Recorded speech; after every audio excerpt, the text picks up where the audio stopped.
Hello students, welcome to English easy. English ইজিতে স্বাগত জানাচ্ছি। আজকে আমরা ডিসকাস করব special uses of special words of phrases part 2 এবং পার্ট 2তে আমরা খুব সহজেই শেখার চেষ্টা করব হোয়াটস ডট ডট লাইক,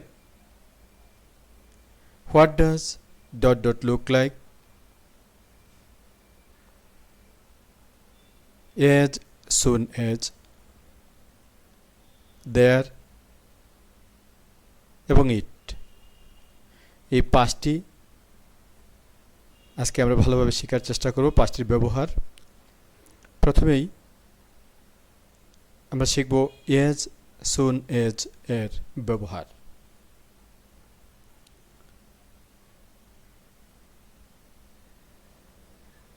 দ্রুত বা খুব শীঘ্রই কোনো কাজ করা অর্থে এজ সুন এজ ব্যবহৃত হয়।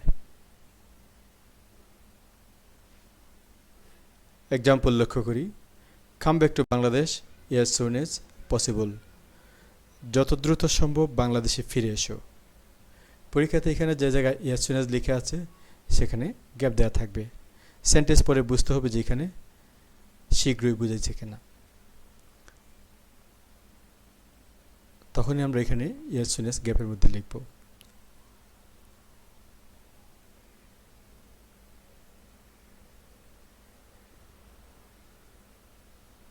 কোনো একটি ঘটনার সাথে সাথে আরেকটি ঘটনা ঘটা বোঝাতে এজ সুন এজ ব্যবহৃত হয়।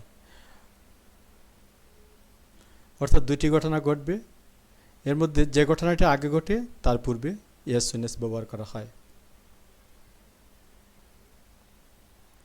এক্ষেত্রে সাধারণত উভয় অংশে সিম্পল পাস্ট টেন্স হয়, তবে যে কাজটি আগে ঘটে সেটিকে পাস্ট পারফেক্ট লেখা যায়।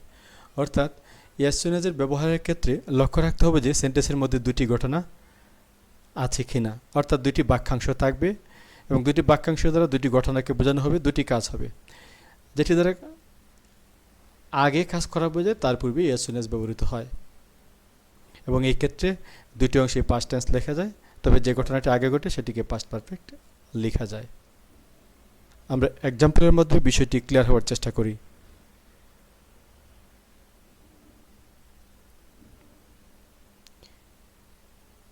As soon as we reached the station, the train left. আমরা স্টেশনে পৌঁছতে পৌঁছতে ট্রেন ছেড়ে গেল। তার মানে আমরা আগে পৌঁছেছি স্টেশনে, তারপরে ট্রেন লেফট করেছে।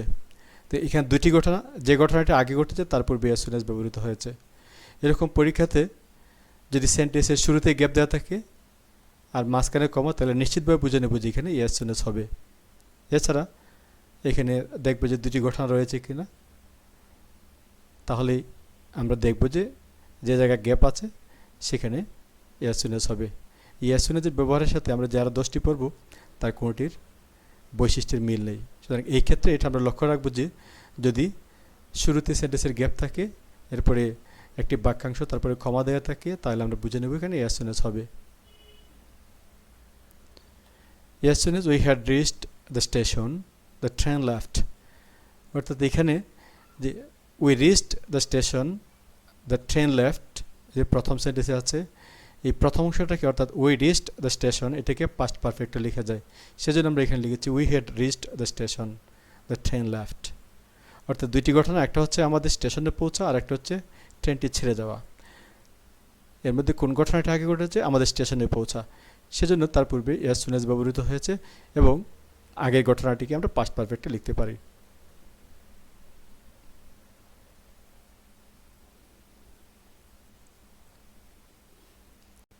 এটা একটু উল্টোভাবে লিখলাম, অর্থাৎ যে ঘটনাটা আগে ঘটেছে সেটিকে প্রথমে লিখে ফেলছি। The train left as soon as we had reached the station. অর্থাৎ আমরা স্টেশনে পৌঁছেছি, এই অংশটাকে আমরা এখন শেষের দিকে লিখেছি আর প্রথম অংশে লিখেছি the train left। অর্থাৎ যে ঘটনাটিকে পরে ঘটেছে সেটিকে আমরা আগে লিখেছি আর যে ঘটনাটি প্রথমে ঘটেছে সেটিকে পিছনে লিখেছি। সেজন্য এখানে মাঝখানে as soon as ব্যবহৃত হয়েছে এবং আমরা আগেই বলেছি যে ঘটনাটা আগে ঘটবে তার পূর্বে as soon as ব্যবহৃত হবে।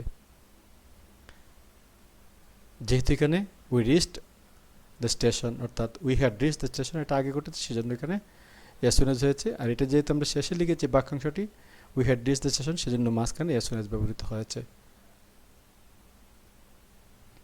তার মানে হচ্ছে যে সেন্টেন্সের শুরুতে গ্যাপ থাকতে পারে, যদি শুরুতে গ্যাপ থাকে তাহলে এখানে মাঝখানে একটা কমা থাকবে দুটি বাক্যাংশের মাঝখানে, আর যদি মাঝখানে গ্যাপ থাকে তাহলে প্রথম দিকে একটি বাক্যাংশ থাকবে এবং গ্যাপের পরে আরেকটি বাক্যাংশ থাকবে। তখন আমরা বুঝে নেব খুব সহজেই যে এখানে অ্যাজ সুন অ্যাজ হবে, এবং অ্যাজ সুন অ্যাজের ব্যবহারের ক্ষেত্রে অন্যটির সাথে কোনো মিল নেই। অর্থাৎ আমি এটাই বোঝাতে চাচ্ছি যে অ্যাজ সুন অ্যাজের জন্য মাঝখানে গ্যাপ দেওয়া থাকবে, অন্য কোনোটাতে এইভাবে মাঝখানে গ্যাপ দেওয়া থাকবে না, এবং দুদিকে দুটি ঘটনা বা বাক্যাংশ লেখা থাকবে না।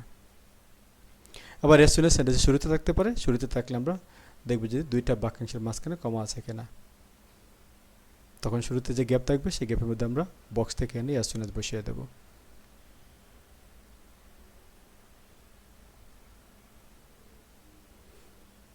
আমরা এটা বোঝার সুবিধার্থে সংক্ষেপে কীভাবে সেন্টেন্স দেখলে বুঝে নেব যে এখানে অ্যাজ সুন অ্যাজ হবে কিনা, অর্থাৎ বক্স থেকে এনে আমরা অ্যাজ সুন অ্যাজ বসাবো কিনা। আমরা দেখব শুরুতে যদি একটি গ্যাপ থাকে, তারপরে একটি বাক্যাংশ থাকবে, তারপরে কমা এবং অপর আর একটি বাক্যাংশ থাকে, তখন আমরা সহজে বুঝে নেব এখানে অ্যাজ সুন অ্যাজ বসাতে হবে। যেমন আগে যেটা বলেছিলাম, as soon as we had reached the station the train left, ধরে নিই আমরা প্রথমে গ্যাপ আছে, এরপর একটি বাক্যাংশ কমা, এরপর আর একটি বাক্যাংশ, তাহলে সহজে বুঝে নেব এখানে অ্যাজ সুন অ্যাজ হবে, যে কথাটা আমি আগেই বলেছিলাম। আবার কোনো সময় যে প্রথমে একটি বাক্যাংশ থাকবে, তারপরে গ্যাপ এবং গ্যাপের পর আরেকটি বাক্যাংশ থাকবে, তখন আমরা বুঝে নেব এখানে গ্যাপের মধ্যে অ্যাজ সুন অ্যাজ বসাতে হবে।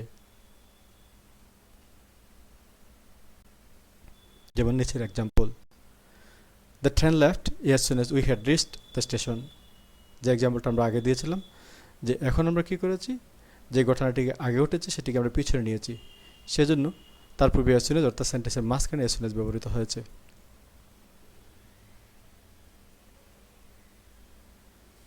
এখন আমরা দেখব ইউজ অফ ইন্ট্রোডাক্টরি ইট, অর্থাৎ ইটের ব্যবহার। সেন্টেন্স আমরা ইট কী করে বুঝবো যেখানে ইট হবে কিনা,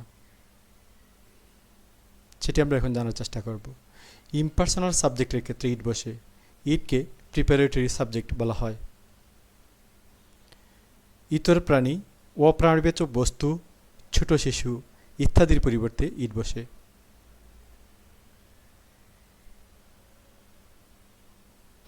he has a dog and it watches his house, এখানে ইট দ্বারা কিন্তু ডগকে বোঝানো হয়েছে।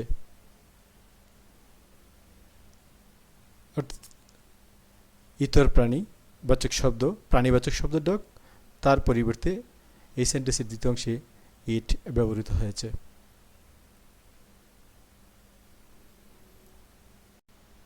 This is a nice dress, it cost টাকা 500, এখানে ইট ড্রেস অর্থাৎ বস্তুবাচক শব্দের পরিবর্তে ব্যবহৃত হয়েছে। আমরা মনে রাখবো যে ইতর প্রাণী, অপ্রাণীবাচক বস্তু, ছোট শিশু ইত্যাদিকে বোঝানোর জন্য সেন্টেন্সে তাদের পরিবর্তে ইট ব্যবহৃত হয়। ইটের আরও ব্যবহার, সময়, দূরত্ব, আবহাওয়া ইত্যাদি উল্লেখ করতে টু বি ভার্বের সাবজেক্ট রূপে ইট ব্যবহৃত হয়। ইম্পার্সোনাল ভার্বের সাবজেক্ট রূপেও ইট বসে সেন্টেন্সের মধ্যে। আমরা এক্সাম্পলের মাধ্যমে বিষয়টি ক্লিয়ার হওয়ার চেষ্টা করি। যদি সেন্টেন্সের শুরুতে গ্যাপ দেওয়া থাকে এবং গ্যাপের পরে ইজ, ওয়াজ, হ্যাজ, এরপরে সময়বাচক শব্দ দেওয়া থাকে, দূরত্ববাচক শব্দ দেওয়া থাকে, আবহাওয়া বা ওয়েদার বোঝা এরকম শব্দ দেওয়া থাকে, তাহলে আমরা নিশ্চিতভাবে বুঝে নেব এখানে ইট ব্যবহৃত হবে। অথবা যদি এখানে ইজ, ওয়াজ, হ্যাজ ছাড়াও অন্য কোনো ভার্ব দেওয়া থাকে, যেটিকে সাধারণত ইম্পার্সোনাল ভার্ব বলে, এবং তারপরে যদি দেখা যায় সেই ভার্বের পরে সময়বাচক শব্দ, দূরত্ববাচক শব্দ, আবহাওয়া ইত্যাদি বোঝায়, তাহলে এখানে ইট ব্যবহৃত হবে। আমরা এক্সাম্পল দেখি, it is very hot today, it is very hot today, it has been raining since morning, এখানে ইট দ্বারা ওয়েদারকে বোঝানো হয়েছে। এখানে ইট দ্বারা it is very hot today, এটা দ্বারা আজকে সময়বাচক শব্দকে বোঝানো হয়েছে।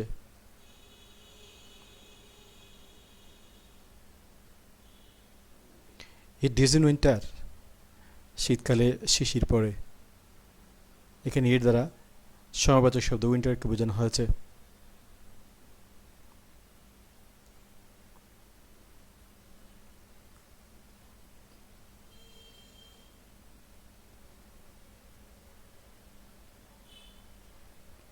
কোনো কিছু আছে বা ঘটে অর্থে দেয়ার বসে, অর্থাৎ আমরা এখন দেয়ারের ফাংশন শিখব। সেন্টেন্স দেখলে আমরা কি করে বুঝে নেব যে এই সেন্টেন্সে দেয়ার হবে কিনা। কোনো কিছু আছে বা ঘটে অর্থে দেয়ার বসে। এই ক্ষেত্রে সেন্টেন্স শুরুতে গ্যাপ, তারপরে টু বি অর্থাৎ এম ইজ আর ওয়াজ আর ইত্যাদি থাকবে। এরপরে একটা নাউন অথবা নাউন ফ্রেজ থাকবে, অর্থাৎ নামবাচক শব্দ থাকতে পারে। যেমন there R some mangoes in the basket. যেমন ধরে নিই শুরুতে যদি গ্যাপ থাকে, যেখানে রেড কালার দেয়ার লেখা আছে এখানে গ্যাপ থাকবে, তারপরে টু বি, যেমন এখানে আর আছে, তারপরে এখানে নাউন আছে। এরকম টু বি ভার্বের পরে যদি দেখা যায় কোনো নাউন আছে তাহলে নিশ্চিতভাবে বুঝে নেব সেন্টেন্সের শুরুতে এখানে দেয়ার হবে।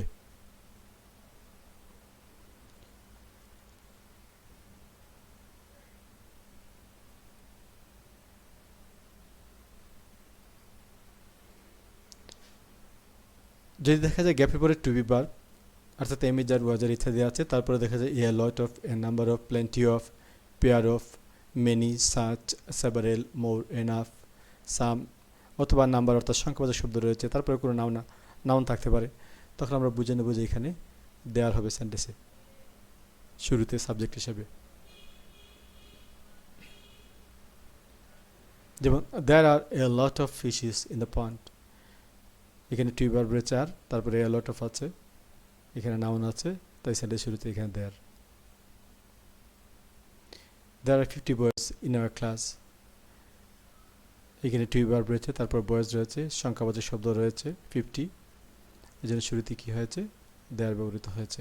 তাহলে আমরা সহজে মনে রাখবো যদি সেন্টেন্স শুরুতে গ্যাপ দেওয়া থাকে এবং গ্যাপের পরে যদি দেখা যায় এখানে টু বি ভার্ব আছে এবং এরপরে এখানে যে উল্লেখিত শব্দগুলো রয়েছে নাউন থাকে, তাহলে আমরা সহজে বুঝে নেব এখানে দেয়ার হবে।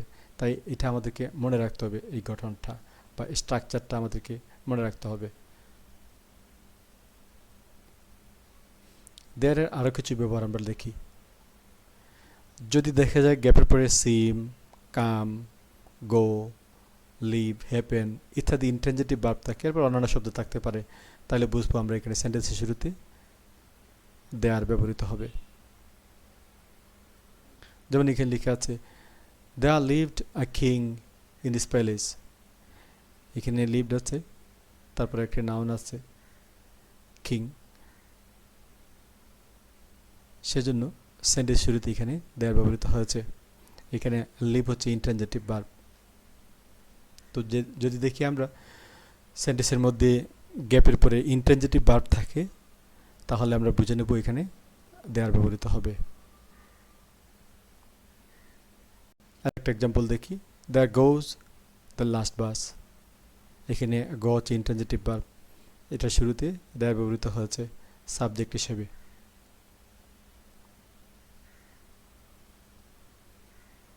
আমরা দেয়ার আরও কিছু ব্যবহার দেখি। যদি দেখা যায় গ্যাপের পরে ইজ, ওয়াজ, এরপরে ন রয়েছে, ইজ নো, ওয়াজ নো, তারপরে কোনো নাউন বা নামবাচক শব্দ থাকে অথবা ভার্বের সাথে আইনজি যুক্ত কোনো শব্দ থাকে, তাহলে আমরা বুঝে নেব এখানে দেয়ার ব্যবহৃত হবে। যেমন there was no people, was no, তারপরে পিপল রয়েছে নাউন, সেজন্য শুরুতে সাবজেক্ট হিসেবে এখানে আমরা দেয়ারকে বসানো হয়েছে।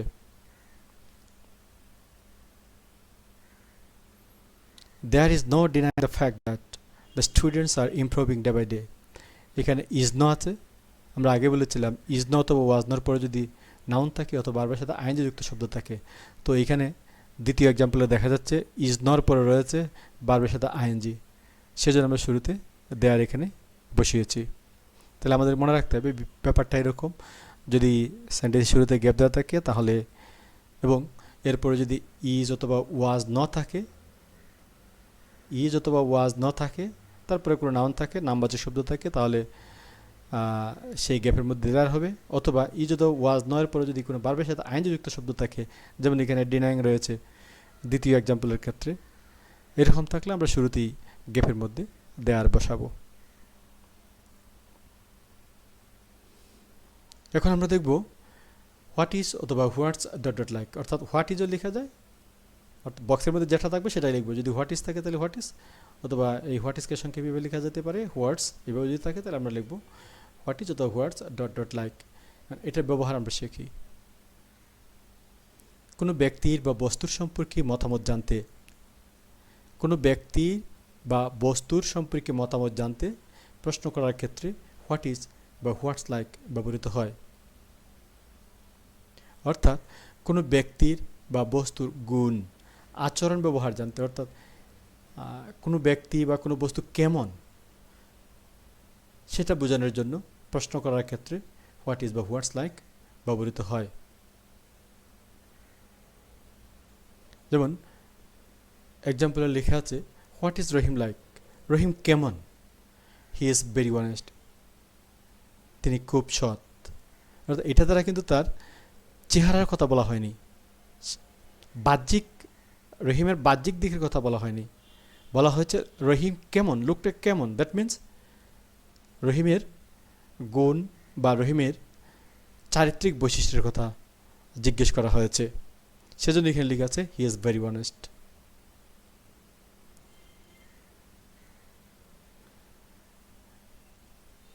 Dash Sylhet dash, it is a holy city.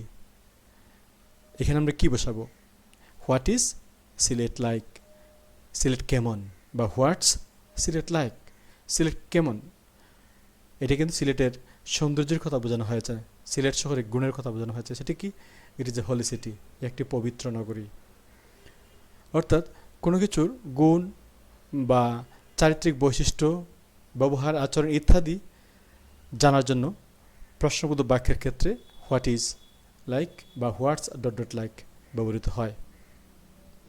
তো এই ক্ষেত্রে আমরা কী করে বুঝবো যেখানে গ্যাপের মধ্যে হোয়াট ইজ লাইক হবে কিনা? তখন আমরা দেখব এটা শেষের দিকে নিশ্চয়ই একটা উত্তর বাক্য থাকবে, সেটার মাধ্যমে যদি বোঝানো হয় যে তার কোনো বৈশিষ্ট্যের কথা, গুণের কথা বোঝানো হয়েছে, তখন আমরা নিশ্চিতভাবে বুঝে নেব যে এখানে হোয়াট ইজ বা হোয়াটস ডট ডট লাইক ব্যবহৃত হবে গ্যাপের ক্ষেত্রে।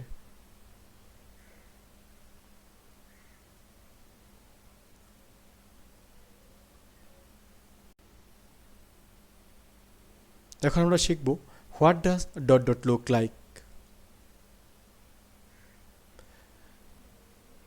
কোনো ব্যক্তি বস্তু দেখতে কেমন, অর্থাৎ তার চেহারা কেমন, বা ব্যক্তি বা বস্তুর বাহ্যিক দিকগুলো প্রকাশ করতে হোয়াট ডাজ লুক লাইক ব্যবহৃত হয়।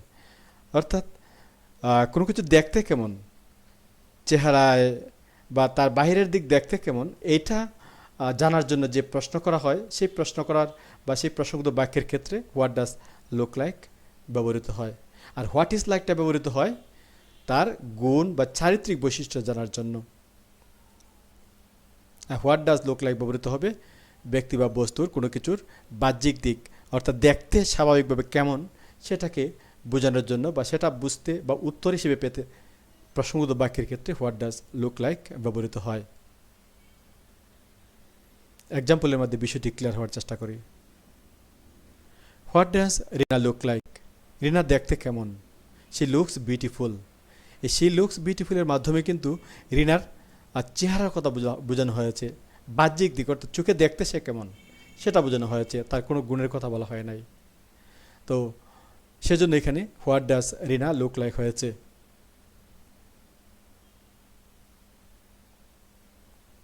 কোনো ব্যক্তির বা বস্তুর চেহারাগত তুলনা বোঝাতেও হোয়াট ডাজ লুক লাইক ব্যবহৃত হয়। অর্থাৎ একজনের সাথে আরেকজনের তুলনা বোঝানোর, চেহারার তুলনা বোঝানোর ক্ষেত্রেও হোয়াট ডাজ লুক লাইক ব্যবহৃত হয়। যেমন what does the sun look like, সানটি দেখতে কেমন, সূর্য দেখতে কেমন। It looks like a golden dish, ইহা একটি গোল্ডেন ডিশের মতো দেখতে, অর্থাৎ একটি সোনালি থালার মতো দেখতে। এই সোনালি থালার সাথে বা সোনার থালার সাথে সানকে তুলনা করা হয়েছে। এজন্য হোয়াট ডাজ লুক লাইক ব্যবহৃত হয়েছে। অর্থাৎ সূর্যটা বাহ্যিকভাবে দেখতে কেমন, এখানে কিন্তু সূর্যের কোনো গুণের কথা বলা হয়নি, সূর্য স্বাভাবিক চোখে দেখতে কেমন লাগে এটা উত্তরে বলা হয়েছে লাইক এ গোল্ডেন ডিশ, এটি গোল্ডেন ডিশের মতো দেখতে, অর্থাৎ তুলনা করা হয়েছে গোল্ডেন ডিশের সাথে সানকে। সেই ক্ষেত্রে হোয়াট ডাজ লুক লাইক ব্যবহৃত হয়েছে। এক্সাম্পল দেখি, dash the man dash he looks like Kazi Nazrul, তাকে দেখতে কাজী নজরুলের মতো। অর্থাৎ নজরুল দেখতে যেমন সেরকম তাকেও দেখতে লাগতেছে। বাহ্যিক দিকে নজরুলের গুণের কথা কিন্তু বলা হয় নাই। অর্থাৎ নজরুলের বাহ্যিক চেহারা যেমন এই লোকটির দি ম্যান অর্থাৎ এই লোকটির চেহারাটাও সেরকম, এটা বোঝানোর জন্য এখানে প্রশ্ন করা হয়েছে। তাহলে এখানে কী লিখবো আমরা, হোয়াট ইজ লাইক লিখবো নাকি হোয়াট ডাজ লুক লাইক লিখবো? আমরা অবশ্যই হোয়াট ডাজ লুক লাইক লিখবো। অর্থাৎ আমরা বলেছি কোনো ব্যক্তির বা বস্তুর চেহারাগত তুলনা বোঝাতে হোয়াট ডাজ লুক লাইক ব্যবহৃত হয়। তাহলে আমরা এখানে লিখবো what does the man look like, লোকটি দেখতে কেমন? হি লুকস লাইক কাজী নজরুল, তাকে দেখতে কাজী নজরুলের মতো দেখায়। এখানে কিন্তু লোকটির গুণের কথা বলা হয়নি, তার চেহারার কথা বলা হয়েছে। তাহলে আমরা সহজে বুঝে নেব হোয়াট ডাজ লুক লাইক এবং হোয়াট ইজ লাইক দুটির মধ্যে পার্থক্য কী। হোয়াট ডাজ লুক লাইক দ্বারা বোঝানো হয় তার বাহ্যিক চেহারা, আর হোয়াট ইজ লুক দ্বারা বোঝানো হয় বা হোয়াট ইজ লাইক দ্বারা বোঝানো হয় তার চারিত্রিক বৈশিষ্ট্য, গুণের কথা বোঝানো হয়। তো আমরা এখানে দুইটা গ্যাপ দেওয়া থাকলে কী করে বুঝে নেব হোয়াট ডাজ লুক লাইক হবে নাকি হোয়াট ইজ লাইক হবে? যখন দেখব উত্তর বাক্যটা পড়ে নিতে হবে। এটা প্রশ্নটার শেষে কিন্তু অবশ্যই একটা উত্তর বাক্য থাকবে। উত্তর বাক্যটার মাধ্যমে যদি বোঝানো হয় তার বাহ্যিক দিক, তাহলে আমরা হোয়াট ডাজ লুক লাইক বোঝাবো। আর যদি চারিত্রিক বৈশিষ্ট্যের কথা বোঝানো হয় তাহলে আমরা লিখব what is like. Thank you everyone for watching.